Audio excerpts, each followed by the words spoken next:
selamat datang di podcast SMK Tap. Kali ini saya sedang bersama narasumber saya, yakni Halo semuanya, kenalin aku Ines Siva Cantika Krisnawati. Kalian bisa panggil aku Ines. Aku merupakan salah satu siswi dari SMK 17 Agustus 1945 Surabaya. Salam kenal semuanya. Nah, halo Kak Ines. Halo Kak. Nah, sebelumnya selamat datang di Posta. Kali ini saya mau nanya-nanya tentang Kak Ines. Nah, Kak Ines sendiri kan sekolah di SMK 17 Agustus 1945 Surabaya ya. Nah, kira-kira alasan Kak Ines milih SMK TAP tuh apa sih Kak? Dan sebelum masuk sini kan pastinya Kak Ines milih juga antara SMA atau SMK. Kenapa akhirnya Kak Ines memilih SMK dan juga memilih SMK TAP untuk menjadi sekolah lanjutan setelah lulus dari SMP? Baik, kalau misal dijelaskan gitu ya Kak ya, Iya. cukup panjang ceritanya. Boleh banget, Boleh. share.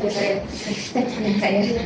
Baik, awal-awal mulai ceritanya tuh dari SMP dulu ya. Oke. Dulu saya SMP tuh bingung banget pengen masuk SMA atau SMK. Karena di kedua ini saya punya plan masing-masing. Kalau misal di SMA, saya niatnya tuh pengen lanjut ke IPS atau ke istilahnya ke dunia perekonomian, bahasa dan sosiologi seperti itu. Karena apa? Karena dulu impian saya adalah menjadi seorang diplomat. Oke, keren Seperti banget. itu. Tapi di satu sisi saya juga pikir, waduh, saya juga ini nih mencari uang di usia muda. Betul banget. Jadi saya tuh intinya gimana caranya saya bisa istilahnya saya dapat pengalaman yang dapat saya gunakan untuk mencari kerja itu nanti. Akhirnya saya memilih untuk masuk ke SMK.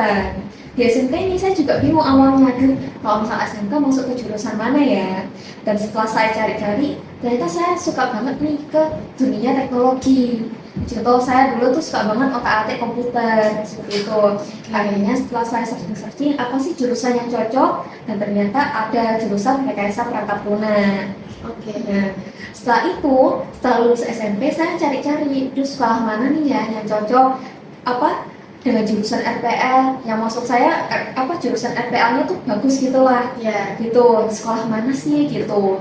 Meskipun tidak negeri pun tidak apa-apa. Yang terpenting sekolah tersebut bisa menampung jurusan RPL dengan baik dan juga secara tertata sehingga murid-muridnya juga jelas. Oh, aku belajar ini ya. Oh, selanjutnya akan seperti ini ya, seperti itu. Dan setelah saya mencari infonya, saya memutuskan untuk masuk ke SMK 17 Agustus. Itu saya dapat infonya dari media sosial, lalu ada rekomendasi juga dari teman-teman SMP. Oke, baik. Nah, dari banyaknya pilihan, itu kan pasti gak hanya SMK saja yang menjadi pilihan Kak Ines ya. Kak Ines sempat mempertimbangkan nggak sih akreditasi dari sekolah yang Kak Ines pilih? Apalagi kan swasta juga gitu. Pastinya, saya dulu juga sempat pikir-pikir kan, kayak kalau misal saya ke SMK negeri gitu ya, saya mikir, waduh nilai saya cukup gak ya? Karena Iya. bisa dibilang nilai saya nggak terlalu tinggi juga gitu. Dan dipotong indeks juga pada saat Iya, itu. karena kan saat PPDB yang dari pemerintah pun juga dilakukan seperti itu. Betul. Nilai awal dipotong dengan akreditasi sekolah dari SMP, dipotong juga dari indeks sekolah seperti itu. Nah, saya mikir-mikir kalau misal saya nggak lolos ke SMK negeri, saya mencari ke SMK swasta yang mana ya. Dan setelah saya pertimbangkan, akhirnya saya memutuskan untuk masuk ke SMK 17 Agustus. Karena apa? Dibandingin sekolah yang lainnya, SMK 17 Agustus itu lebih tertata seperti itu. Dan juga lebih dekat juga dengan rumah, sehingga ketika berangkat pulang pun juga jaraknya tidak terlalu jauh seperti itu. Oke, baik. Nah, di SMK ini tadi kan Kak Ines sempat singgung juga buat kalau misalnya Kak Ines itu tertarik sama dunia IT. Jadinya hasil Kak Ines mengambil jurusan rekayasa perangkat lunak. Nah, kira-kira di jurusan rekayasa perangkat lunak di SMK 17 Agustus ini ngapain aja sih Kak? Kita belajar apa aja di sana? Baik, sebelum masuk ke dunia RPL ini, disclaimer dulu ya. Ini hanya Oh, iya. intermezzo aja. Oh ya Kak, ada yang mau tanyain juga sebelumnya.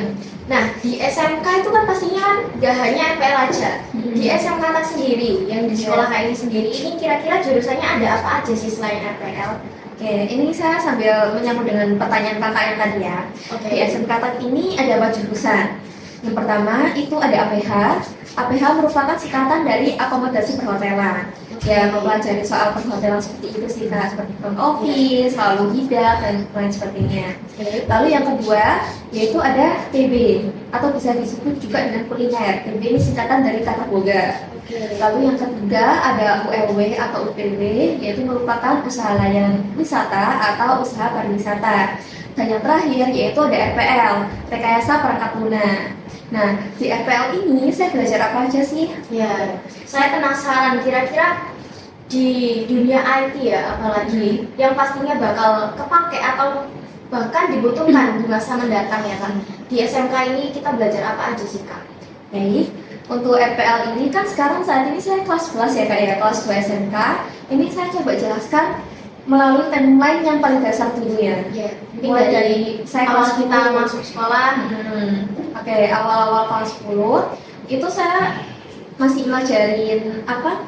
Mapa-mapa jurusan yang masih dasar. Contoh seperti informatika, lalu masih memperkenalkan tentang operating system, masih ada desain, dan layaknya anak SMK seperti biasa, kita juga belajar soal kewirausahaan.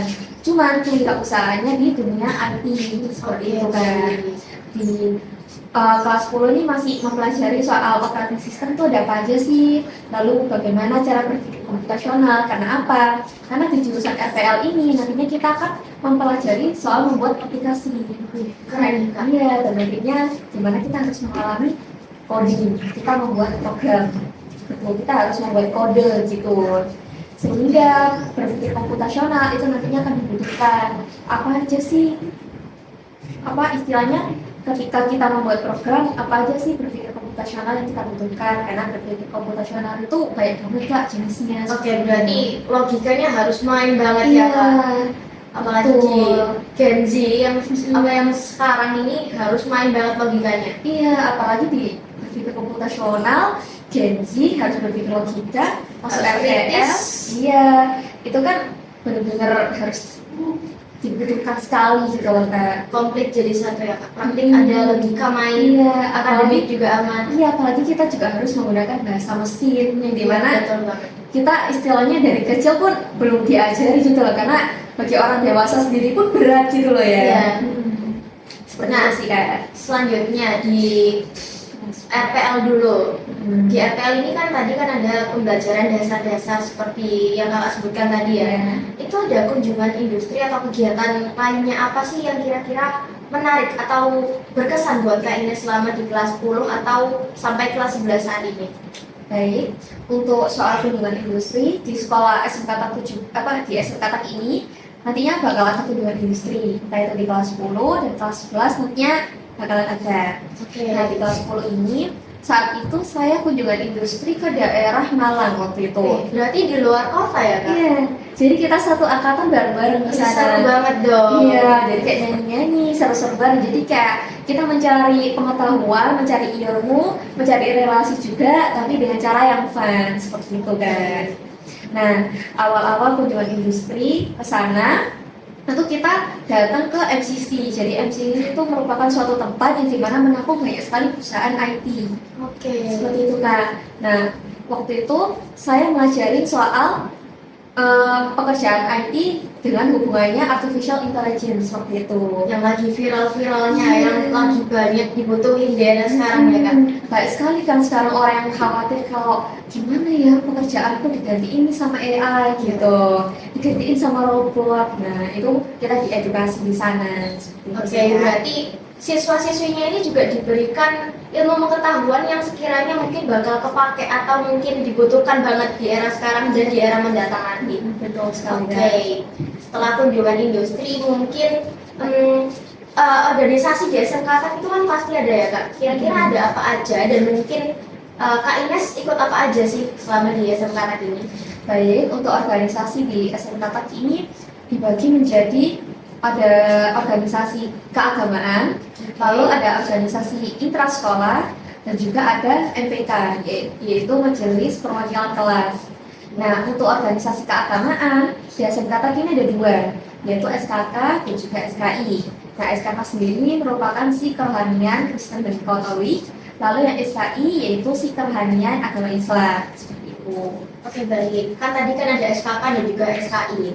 Nah, di SMK Tak ini kan pastinya muridnya nggak hanya Muslim dan juga Kristen ataupun Iya. Katolik ya Kak.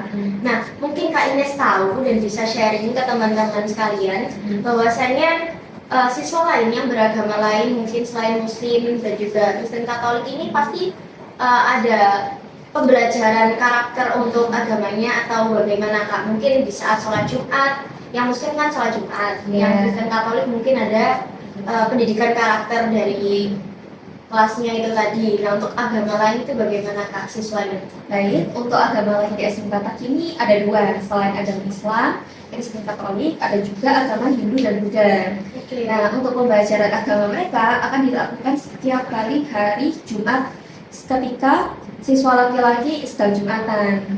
Nah, ketika yang beragama Muslim sedang beribadah, yang agama Hindu dan Buddha juga ikut beribadah. Seperti ini dengan guru pembimbing agamanya masing-masing sesuai kelas yang ditentukan. Berarti SMK Tak ini benar-benar menghargai perbedaan yang ada Kak. Berarti Betul sekali, menyediakan guru pembimbing untuk siswa-siswinya untuk Ya. memperkuat imannya juga. Ya, sarana prasarana juga disediakan. Gitu. Keren banget ya Kak SMK ini. Nah, selanjutnya dari kunjungan industri, organisasi, mungkin event-event atau kegiatan menarik yang mungkin bakalan bikin teman-teman sekalian tertarik sama SMK Tak atau mungkin berkesan buat Kak Ines tuh apa aja sih selama ini? Ini eventnya dari luar atau dari SMK Tak sendiri nih Kak? Dari SMK Tak dulu nih Kak. Oke, event dari SMK Tak ini ada salah satunya itu ada event Edu Art Kak. Edu Art, apa tuh Yes. Kak? Boleh jelasin nggak? Edu Art itu merupakan suatu kegiatan. Edu Art sendiri itu merupakan singkatan dari edukasi and art, di mana SMK Tak itu menyediakan platform untuk siswa-siswi SMK Tak menunjukkan kreativitasnya. Saat itu saya pernah menjadi salah satu bagian dari panitia yang ikut dalam event Edu Art, di mana di event tersebut memperkenalkan hasil-hasil dari karya siswa-siswi SMK Tak dan juga jurusannya, sehingga halayak umum dari warga sekitar Surabaya atau bahkan dari luar Surabaya pun juga bisa melihatnya. Mungkin tidak sengaja sedang berkunjung bisa mengenal, oh ternyata SMK Tak seperti ini ya, oh ternyata siswa-siswinya seperti ini ya, seperti itu sih Kak. Itu yang saya suka. Berarti event tersebut tuh besar ya Kak dan dibuka Iya. untuk umum juga. Iya. Pasti berkesan banget gak sih Kak buat kakak yang mungkin milih masuk ke SMK yang mungkin banyak teman-teman yang ngira mungkin di SMK ini kita bakalan praktik dan juga teori.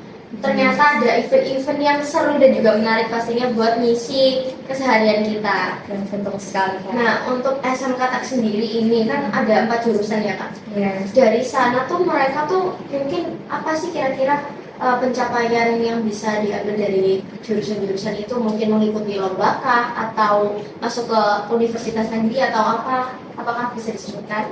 Bisa sih Kak. Untuk jurusan saya sebutkan dari jurusan 3 ini dulu ya, dari APH, Tata Boga dan juga ULW. Boleh banget. Atau mungkin Kak Ines saat ini mau jelasinnya seputar FPL dulu juga boleh banget. Ya, saya jelaskan secara singkat dulu aja ya Kak, yang 3 jurusan ini. Nah, untuk 3 jurusan ini sebenarnya juga sering ikut lomba. Bahkan ketika mereka contoh nih, mereka mendapat sertifikat gitu ya. Contoh dalam berbagai bidang lomba seperti LKS dan lain sebagainya. Nah, itu mereka bisa sampai di lamar kerja Pak. Nah, Seperti itu. dari lomba-lomba tersebut, pastinya kan siswa-siswi ini sebelum berangkat ke lomba itu kan pasti perlu persiapan kan. Nah, kira-kira SMK Tak ini tipikal sekolah yang support siswa-siswinya untuk ikut lomba atau aktif di bidang seperti itu atau gimana nih Kak kalau dari kayaknya sendiri? Kalau misal dari SMK Tak ini sebenarnya sungguh-sungguh sangat mensupport, support ya. Sampai ini lagi nervous banget ya. Atau lagi banyak tugas nih Kak? Berpikiran deh kayaknya. Aduh, lagi banyak tugas-tugas mau magang atau apa nih Kak? Mau makan deh katanya. Apalagi kelas 11 ya. Iya, kelas 11 ini berarti, maaf Kak, ini potong dikit nih Kak. Membahas banyak tugas dan juga mau magang. Iya. Kira-kira sebelum magang ini berarti mungkin ada proyek atau syarat sebelum kita belajar magang atau bagaimana Kak? Pastinya ada syaratnya sih Kak, apalagi di jurusan RPL ini kan sebelum magang kita harus membuat sebuah project. Iya. Ini dimana setiap mapelnya kita harus membuat satu proyek. Bahwasanya, oh kamu mampu ya ternyata di bidang ini. Oke, saya berangkatkan. Oke, berarti Seperti itu. di tiap mapel ini ada proyeknya nih Kak. Iya kak, dan kita harus meminta tanda tangan atau istilahnya tuh verifikasi lah ke gurunya. Oke, Gitu, berarti bahwasanya kita ada mampu gitu. proses yang perlu dilalui sebelum berangkat pakai ring itu tadi. Iya, Nah, balik lagi nih Kak. Bentar Kak, aku masih keinget kakak lagi. Nah, balik lagi nih Kak, kita flashback lagi ke yang sebelumnya. Soal SMK TAK ini kira-kira mereka mendukung nggak sih siswa-siswinya ini untuk ikut lomba ataupun kegiatan-kegiatan yang di luar sekolah ini maupun di bidang akademik dan juga non-akademik. Kira-kira gimana nih Kak? Menurut pendapat Kak Ines sendiri atau mungkin Kak Ines bisa sharing-sharing pengalaman Kak Ines mengikuti kegiatan di luar sekolah yang didukung oleh SMK TAK ini tadi? Baik, kalau misal saya bilang SMK TAK ini mendukung atau tidak, saya dibilang sangat mendukung ya. Entah itu di bidang akademik maupun non akademik, SMK TAK itu selalu mendukung. Seperti contohnya, ada informasi nih soal lomba dari instansi yang lain seperti SMK, terus selalu ada SMA atau bahkan dari universitas pun juga kadang di-share SMK TAK ini. Lalu Bapak Ibu guru juga merekomendasikan, oh ini loh ada lomba bidang ini, oh ini loh ada bidang ini, kamu aja teman-temanmu, seperti itu. Dan untuk pengalaman dari saya, SMK TAK ini support dan mendukung nggak sih? Bisa dibilang mendukung sekali. Waktu itu saya pernah ikut lomba di Ubaya, itu lombanya ILPC. Itu singkatan dari Olimpiade Programming and Logic, seperti itu. Nah, di sana saya diduduk sekali, bahkan Bapak Ibu guru, contohnya nih, di kapro di RPL sendiri itu kan ada yang namanya guru. Terus iya, dia mendukung sekali. Bahkan di sana kita dipastikan, oke, nak semangat ya. Oke, nak kalau misalnya capek bilang saya, mungkin butuh apa seperti itu. Nah, saya suka. Berarti sangat-sangat didukung dari belakang ya Kak. Bahkan saat itu lombanya kan membayar juga ya, sejumlah 150 per tim waktu itu. Dan akhirnya didukung juga oleh sekolah. Oke, berarti SMK TAK ini nggak hanya memfasilitasi siswa-siswinya di dalam sekolah saja ya Kak, tapi di luar sekolah juga seperti kegiatan atau lomba-lomba yang diadakan oleh instansi di luar sekolah. Ya, betul sekali ya. Dari non-akademik itu kan berarti kan di SMK TAK ini kan nggak hanya di akademik aja ya Kak. Di non-akademik ini kan berarti banyak ekstra-ekstra atau ekstrakurikuler yang kira-kiranya mendukung minat bakat siswa-siswi SMK TAK itu kira-kira ada apa aja sih Kak? Banyak nggak sih? Banyak, bisa dibilang banyak sekali. Di SMK TAK ini saya sebutkan dulu di ekstrakurikuler keolahragaan ya. Itu ada futsal, lalu ada volley, basket, ada pencak silat juga. Lalu waktu itu juga ada pencak silat, ada bulu tangkis dan banyak sebagainya. Nah, dari ekstrakurikuler keolahragaan itu tadi, itu kira-kira fasilitasnya mungkin dari bola ataupun lapangan itu kita disediakan oleh sekolah atau kita harus cari sendiri atau harus ribet sendiri atau gimana Kak? Oke, untuk fasilitas keolahragaan sendiri itu sudah disediakan oleh sekolah. Waktu itu sempat ada kejadian di mana ring dari ekskul basket itu mengalami kerusakan. Waktu itu kan masih pakai ring kayu tuh kan. Jadi setiap kali kena bola pasti yang udah rapuh dong. Betul banget. Akhirnya banyak sekali tuh yang mengirimkan aspirasi dan juga istilahnya saran lah kepada pihak sekolah mengenai untuk ring basket ini coba deh diganti ke ini, coba diganti yang baru dengan bahan ini. Dan alhamdulillahnya itu juga digabungkan oleh pihak sekolah dari SMK TAK ini. Oh, berarti SMK TAK ini juga mendengar aspirasi-aspirasi atau suara-suara dari warganya ya Kak? Betul sekali kan. Oke, nah dari keolahragaan, habis itu ada ekskul apa lagi nih Kak? Yang kira-kira menarik atau mungkin gambarannya bakalan seru banget nih kalau kita ikut ekskul itu. Nah, sebagainya di SMK TAK ini juga ada ekstrakurikuler yang sesuai dengan jurusan kalian. Wah, keren banget. Berarti 4 ini ada semua ya Kak? Iya, betul sekali Kak. Mulai dari RPL dulu nih Kak, kan KNS RPL nih. Oke, di RPL sendiri itu ada 2 ekskul. Yang pertama ada IFTA dan juga robotika. Di mana ini berkesinambungan sekali kan Kak dengan jurusan RPL. Lalu yang kedua, Kakak mau jurusan apa nih? Nah, Iftak dan robotika, maaf ya, Kak. Iftak sama robotika, berarti ini juga disediakan dari pihak sekolah untuk bahan ataupun alat-alatnya seperti komputer, Arduino atau alat-alat untuk robotika berarti disediakan juga oleh pihak sekolah. Ya, Nah, selanjutnya nih Kak, mungkin dari kuliner tadi ada ya Kak? Iya. Ya, boleh dari kuliner apa? Oke, kalau misal dari kuliner ini ada 2 jurusan juga. Yang pertama itu ada pastry, sama yang satunya tuh menghias buah. Yang gimana? Berarti fruit craving ya Kak? Iya, Yang betul kita sekali. mengukir di buah itu. Betul sekali. Wah, keren Ada banget nih Kak. Ini ekskulnya. nggak semua sekolah ada ekskul ini kan Iya, ya? makanya berbeda kan? Gitu. Oke. Nah, yang ikut pastry dan juga food craving ini tadi atau mungkin di buah itu tadi, itu yang boleh ikut hanya dari jurusan tersebut atau bisa bebas dari RPL boleh, dari ULW boleh, PH boleh atau bagaimana Kak?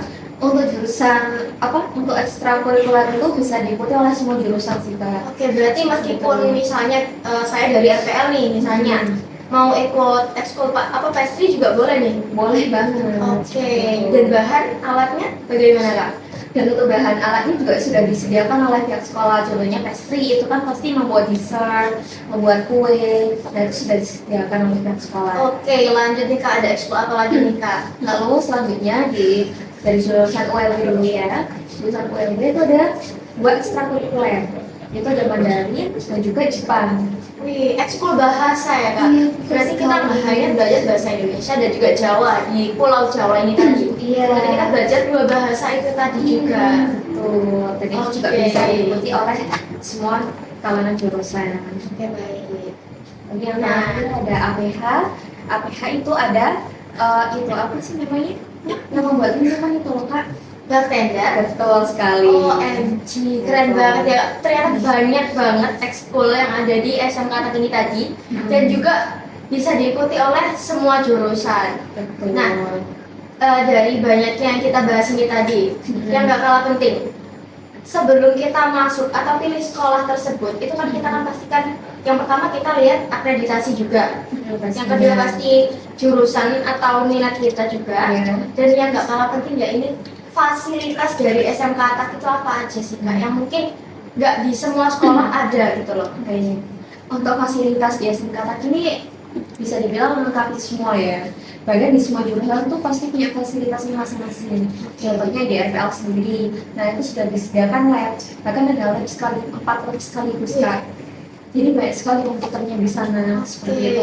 Dan itu khusus untuk NPL saja atau Iya. bagaimana Kak? Untuk lab ini sebenarnya Yang lab sering komputer digunakan, RPL. sering digunakan untuk siswa-siswi RPL sendiri. Oke. Namun jika ada kegiatan sekolah, contohnya seperti ujian nasional, lalu ada AMBK, nah itu bisa digunakan secara bersama. Oke. Seperti itu kan. Lalu selanjutnya ada jurusan APH, itu disediakan sebuah praktek. Itu kan mereka ada praktek laundry dan juga praktek di istilahnya yang merapikan tempat tidur. Kamar hotelnya kan? Iya. Nah itu juga disediakan satu ruangan yang menyediakan kasur dan juga spray-spraynya. Berarti siswa-siswinya ini bisa langsung praktik, benar-benar praktik ya, nggak Iya. hanya teori-teori aja dari Iya. guru-guru yang Betul. ada di SMK Atak Sehingga tadi. ketika dia masuk ke dunia kerja, dia sudah siap. Oke. Lanjut nih Kak, ada apa lagi nih Kak? Lalu ada- Mungkin menarik gitu. Dari jurusan tata boga juga, itu ada main kitchen di mana contoh sekali mereka menyediakan banyak sekali kompor.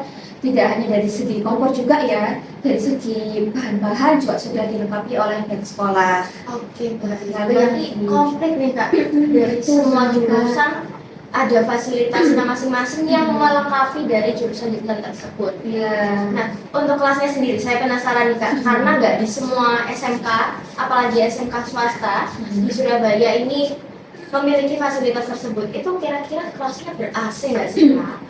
Untuk kelasnya sih pasti ber-AC ya. Semuanya? Semuanya. Oke, baik. Bahkan ada beberapa waktu itu saya dengar ada kelas yang direnovasi, itu juga disediakan AC. Oke, baik. Mungkin sepertinya kita cukup sampai di sini dulu Kak Ines. Mungkin saya akan ngajak Kak Ines atau mengundang Kak Ines lagi di lain kesempatan waktu untuk mungkin membahas lebih panjang lagi, lebih dalam lagi mengenai RPL.